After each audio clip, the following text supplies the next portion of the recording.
In this video, we're going to tier rank every brand new magic item in D&D 2024. Get ready to level up your campaign with the most epic magic items available. What's going on, YouTube? I'm the Mind Flayer Slayer. And I'm Dr. DM, and there's been a lot of new magic items added in the DMG 2024. We're going to take a look at them in this video, tier rank them one by one, talk about what they do, and it's going to be good enough for your character. So let's get started first with something that's come back from 2014, Adamantine, but not in armor, but now Adamantine weapons. So what does that do? This weapon or piece of ammunition is made of adamantine, one of the hardest substances in existence. Whenever this weapon or piece of ammunition hits an object, the hit is a critical hit. Okay. It's interesting. So what I'll say is, you think an object might be like a construct, like a golem, but it is not. Those are things that are classified as creatures. True. It's literally inanimate things. So this is really narrow. It's a very niche thing for like breaking down walls, breaking down doors, maybe for some dungeon crawling. Maybe you want one of these like in your backpack, but you may not want to fight with it all the time. Yeah, I mean, if you don't have a barbarian that just crashes through every door, at least you have an auto crit. Yeah, that's true. So I would give this, as far as utility, I can give this a C maybe, but as far as like powering up your character, maybe like a D. Yeah, I wish that it had maybe not something as busted as a critical hit for like creatures, but maybe if it gave you like an improved critical opportunity. Oh, that would be cool. That would be great, but I think this is just a little too narrow. I'm going with a C- for this. Yeah, oh my gosh, you made it like a 19 to 20 or something, because on armor it's amazing, because it just nullifies critical hits, but yeah, agreed there. Okay, moving on then to Baba Yaga's dancing broom. The Archfey Baba Yaga crafted many of these magic brooms. No two appear exactly alike. While holding the broom, you can take a magic action to transform into an animated broom under your control. The broom then moves into an unoccupied space as close to you as possible. The broom acts immediately after you on your initiative count and remains animate until you take a bonus action to use a command word to render it inanimate. So on your turn, you can mentally command the animated broom within 30 feet of you, as long as you don't have the incapacitated condition. Here's what's happening. You're essentially getting a familiar. It's a magic item that becomes animated broom. Basically. It's not super strong. It doesn't scale. I think it has like 25 hit points, like 14 dex. But what does it do? Obviously, it can fly. It can fly. And it goes on your turn, which means you could potentially use this as a mount in combat if you wanted to. Yeah, or you can command it to do a very, very basic, literally sweep attack. Not sweep attack against multiple creatures, but just a sweep Don't attack. do that. Yeah, Baba Yaga's cool flavor is the mother of Tasha. Yes, as indeed. we know from our campaign in Planescape. But, okay, this is a wondrous item. It is only uncommon, so don't expect it to be super strong, but having a way to get flight, not too bad. I mean, I think a magic broom is cool. I mean, magic broom that can also kind of be a familiar too. At the same time, 2 for 1. I give it probably like a C+. Yeah, I would agree with that ranking. Okay, let's move on to the Cube of Summoning. This tiny cube looks like a jack-in-the-box. When you wind its crank as a magic action, a merry tune emits from the box, and the lid pops open, a creature appears in the nearest unoccupied space, and the lid closes. The lid can't otherwise be opened. Roll on the Cube of Summoning table to determine which spell the cube casts to summon the creature. The spell it casts at level 5, which is a save 17 plus 9 attack bonus, doesn't require concentration, but otherwise functions as the spell's caster. Okay, so what are the different summons? Summon Aberration, okay. Summon Beast, Summon Construct, Summon Dragon, Summon Elemental, and Summon Fae. That's 1, 2, 3, 4, 5, 6 on a d6. That's great. And some of these you've probably already seen if you've been looking through the player's handbook. You get these as part of like your subclass, like Draconic Sorcerer gets a way to do this, same thing with no concentration. There's an upcast, so it's really good when you first get this. If your cube is summoning right at a time where you would get like a rare magic item, it could be really strong. I mean, having another body on the battlefield, especially like a dragon, they have the breath weapon, is really good. I mean, a lot of hit points, it's just extra damage, extra action. You also have to remember that, as with all of the summon spells, that the creature can very easily turn against you and your party if you're not careful. Oh, interesting. So there is a plus and a minus. But yeah, if you crank this thing and you throw it out and you get the dragon, and then you can also use it to escape certain situations. Oh yeah, jump on the dragon. And it also it doesn't go away. It's not like a spell scroll. You can do it once per day on the next dawn. So you can almost always have once per combat or something like that, or more, depending on how you use it, a extra creature. Yeah, I think because of the potential for this to be, I mean, it's essentially a free level 5 spell. Oh, interesting. I'm gonna give this like a B-. I think that it has a lot more utility than the ones that came previously, just in terms of, I mean, you're creating another character to fight alongside you as long as you don't aggress it. So yeah, I think that this could certainly be a decent option. But yeah, it doesn't scale as much. It doesn't scale as much. Also some roleplay potential, right? Where you could maybe you summon the same thing, or you have a name for each of one of these 6 summoning creatures. That could be fun. This is true. And they stick. Maybe they're like Pokemon. They stay in there, and you kind of summon them. It's kind of random. Yeah, it is basically Pokemon for D&D. Yes. I do like the marry too. Like, hello, my baby. Hello, my darling. I think that's fantastic. Yeah, but still B-. Yeah, absolutely. I agree there. Okay, next up we have Energy Bow. It's very rare. You gain a +1 bonus to attack rolls and damage rolls made with this magic weapon, which has no strength. Whoa, wait, that's pretty cool. Also attunement, sorry. But interesting. Yeah, what? It's like, okay. Each time you pull your arm back in a firing motion, a magical arrow made of golden energy appears knocked and ready to fire. An arrow produced by this weapon deals force damage instead of piercing damage. Okay. Incredible. And it disappears after it hits or misses its target. Until it disappears, the arrow emits bright light in a 20-foot radius and dim light for an additional 20 feet. This weapon has the following additional properties. It has the Arrow of Restraint, so when you use the Arrow of Restraint, you can make a ranged attack against a creature. You can try to restrain the target instead of dealing damage to it. Okay. If the arrow hits, the target must succeed on a DC 15 strength saving throw or have the restrained condition for 1 minute. Another mode is Arrow of Transport. As a magic action, you fire the energy bow at a creature within 60 feet. The target can either be a willing, medium, or smaller sized creature that isn't an object, provided the object is small enough to fit in a 5-foot cube. Arrow teleports a target to an occupied space you can see within 10 feet of you. Wow, okay, so you can shoot and then transport it. That's pretty cool, okay. Energy Ladder. As a magic action, you can loose a flurry of energy arrows from this weapon at a wall up to 60 feet away from yourself.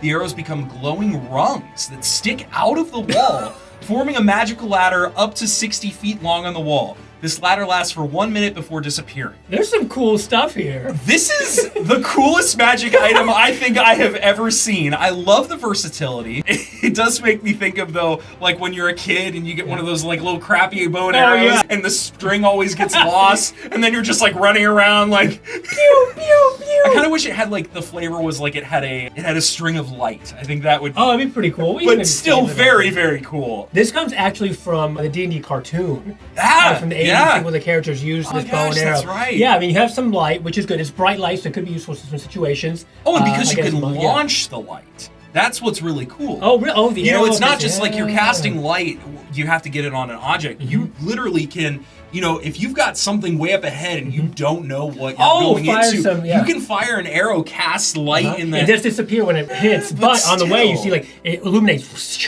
as it goes through. So it is very rare, and it's only a +1 for very rare. But still, you get force damage instead of piercing, which is great for resistances. And everything else it does, it's not like it's a huge, like all these modes are big extra damage. But for roleplay and for actually playing a character and doing things in the D&D world, all these modes are fantastic. For a ranger or a rogue, I mean, this is killer. Yeah. I think that you will have so much fun playing with this. Honestly, I'm going to say, I know it's not necessarily the strongest thing, but just because of how well this is built and how much flavor it has and mechanical versatility, I'm giving this an S. I'm not going to lie. Are you serious? I love this magic item. Yeah. I am a huge fan. Okay. It makes me want to play a class that would utilize it, genuinely. Oh, it's so cool. Yeah, I would go for an A. I do like Energy Ladder. I like the Flurry of Energy Arrows. I think if the Flurry of Energy Arrows from the ladder was like maybe like a once per day mode where you just shot a bunch of arrows or something. Anyway, so it's things you can work with your DM, but still, really cool item. Very Love cool. it. Okay, next up is going to be the Enspelled Armor. There's a whole series of Enspelled weapons, armors, staves now. They do require attunement, but they are very game-breaking. You've probably already seen tons of talk about these. Let's say what they do. Okay, for your Enspelled Armor, bound into this armor is a cantrip all the way to a level 8 spell. The spell is determined when the armor is created, and it must belong to the Abjuration or Illusion. This is specific to the armor now, School of Magic. The armor has 6 charges and regains 1d6 expended charges daily at dawn. While wearing the armor, you can expend 1 charge to cast its spell.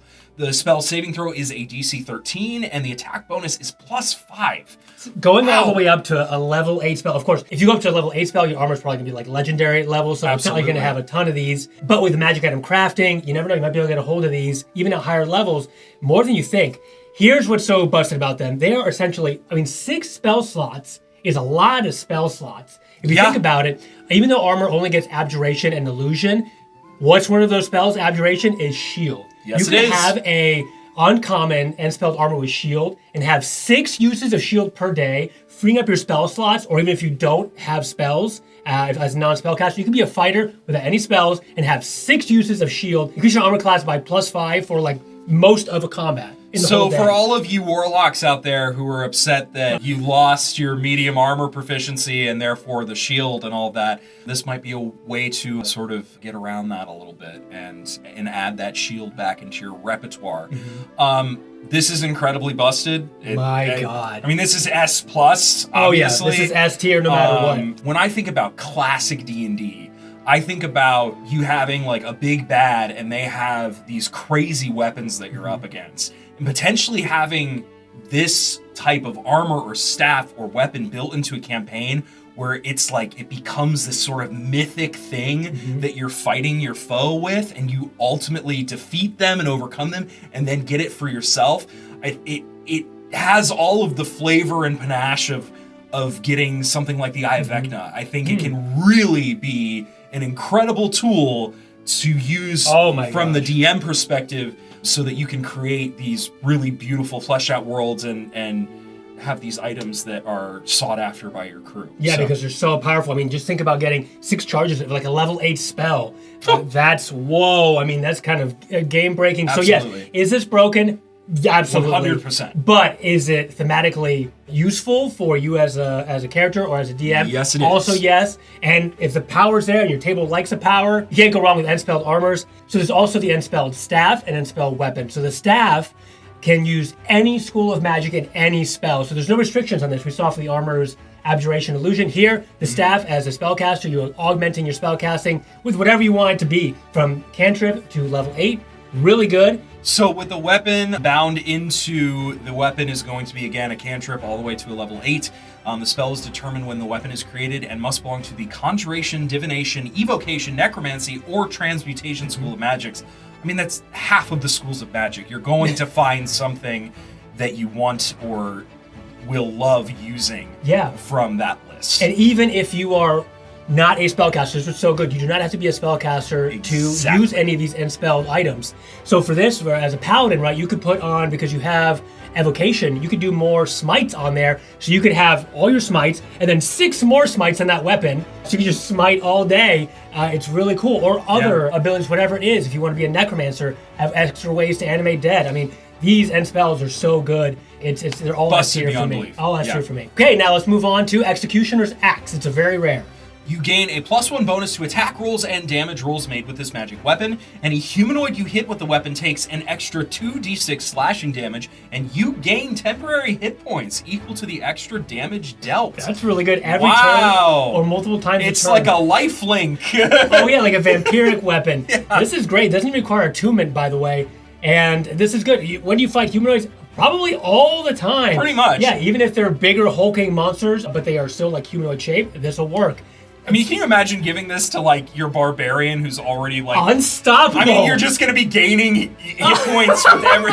You literally can't die with this. Oh my gosh, temporary hit points, they don't stack, but then every turn, you're definitely going to have temporary hit points. And if you're doing some of those weird combos, Armor of Agathis, where you're stacking, I mean, wow. An extra 2d6 slashing, that's like doubling your greatsword. And if you're a front liner, you're gonna keep blowing through those temporary hit points. That's right, getting them back. But like, it doesn't matter if they don't stack because you just keep hitting. Like, I mean, this is fabulous. I love it. Again, it's only a +1, but what it does, it's so strong. I give this an A+. Oh, A+ for sure. And again, with all of these magic weapons, with all of these magic items, speak to your DM, because if it really makes sense for your campaign, maybe it becomes a +2 at some point down the road. Maybe that's too broken for your table.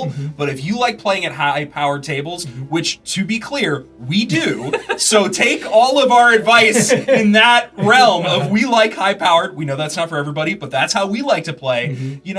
you can make adjustments. The rules are there to be enjoyed, but also broken. Yeah, for sure. And this is not as diverse as like Energy Bow, for example, but what it does, again, it's just so potent if you want that power in your frontliner. 100%. Okay, next up we have the Hag Eye. A Hag Eye has 3 charges. While wearing or holding this item, you can expend 1 charge to cast Dark Vision, targeting yourself only, or see invisibility. Okay. The Hag Eye regains all expended charges daily at dawn. You have a Coven sensor. The Hag Eye is usually entrusted to a Hag's minion for safekeeping and transport. As a magic action, a Hag who belongs to the Coven that created the Hag Eye can see what the Hag Eye sees if the Hag and the Hag Eye are on the same plane of existence. Okay. This effect lasts as long as the Hag maintains concentration. Multiple Hags in the Coven can see through the Hag Eye simultaneously. Interesting. Then you also can create a Hag Eye as part of this magic item description, let's say. Only a Hag Eye Coven can craft a magic item. And it's made from a real eye coated in varnish, and often fitted with a pendant or the wearable item. The Hag Coven can only have one Hag Eye at a time. The ride takes an hour, and so on and so forth. So what I'm seeing here is that this is kind of like for a DM item.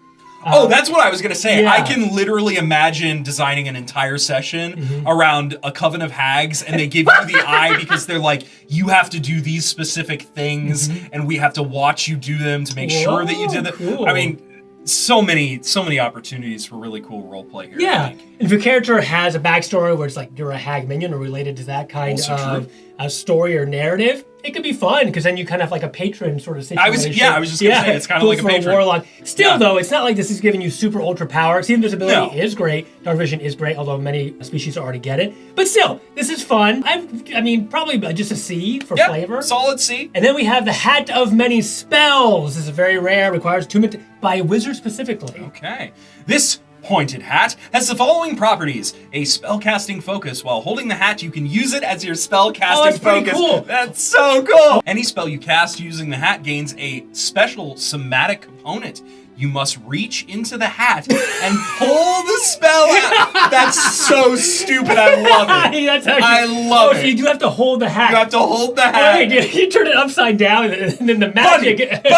Bunny. Great. But like the Monty Python kind of bunny. Yeah. What else? We have Unknown Spell. While holding the hat, you can try to cast a level 1+ spell you don't know. Oh. The spell must be on the wizard's spell list. It must be of a level you can cast, and it can't have material components costing more than 1,000 gold pieces. Okay. Once you decide on the spell, you must expend a spell slot of the spell's level. Then, to determine whether you cast the spell, make an Intelligence Arcana check with a DC 10 plus the spell's level. Okay. On a successful check, you can cast a spell using its normal casting time, and you can't use this property again until you finish a short or long rest. On a failed check, you fail to cast a spell, and a random effect occurs determined by rolling on the following table. Wait, so it's a D100. Oh my god! D100 table. This is actually really cool. It's almost like a free spell slot of any level. I was just gonna say this basically allows your wizard to have the entire flavor of a wild magic sorcerer. Oh, interesting. Yeah, that's true. so Once per cool. day. 1,000 GP encompasses a lot of spells, probably most of the spells, in all honesty. Yeah. And with Arcana, if you do like a wizard who's multi-classing, so you get with like Rogue, for example, so you get expertise, you can get your Arcana pretty high. And I mean, probably reliably do this. And if not reliably do this, let's see what happens in the D1. Oh my god, this is so much. Oh wait, it's not that much stuff. It is a lot of stuff. It's a lot of stuff. Okay, so your 1 to 50, this is like your biggest one. 50% chance for this to happen is a random spell happens. So it's just one of these. So for example, large reduce, fireball. Okay, it is basically wild magic, invisibility, sinking cloud. These all kind of happen Polymorph. no matter what you cast. Then you have things like you get stunned, you become petrified or poisoned, a grappling hook comes out of you or something, swarm of bats fly out of the hat, occupy the space and attack you. It's wild magic sorcerer. Oh my wizard. god, this is great. Oh, that's so fun. You pull a magic item out of the hat. On a 96 to 100, you can actually pull up up to rare items. The DM chooses, but only an hour. So exactly, this is wild. That's really wild. So free spell slot. This is fun. I don't know if this is ultimately like the most powerful item, but I would definitely give this an A just for fun. Oh, I was gonna say B plus A for sure. Yeah, B plus. It's very fun. Okay, well we've been through about half of the magic items in the new DMG 2024. We're gonna come back on a next video, go through the rest of them. These have been really fun, really flavorful, some very powerful. We're gonna see some even better ones coming up. So stick around and see you soon.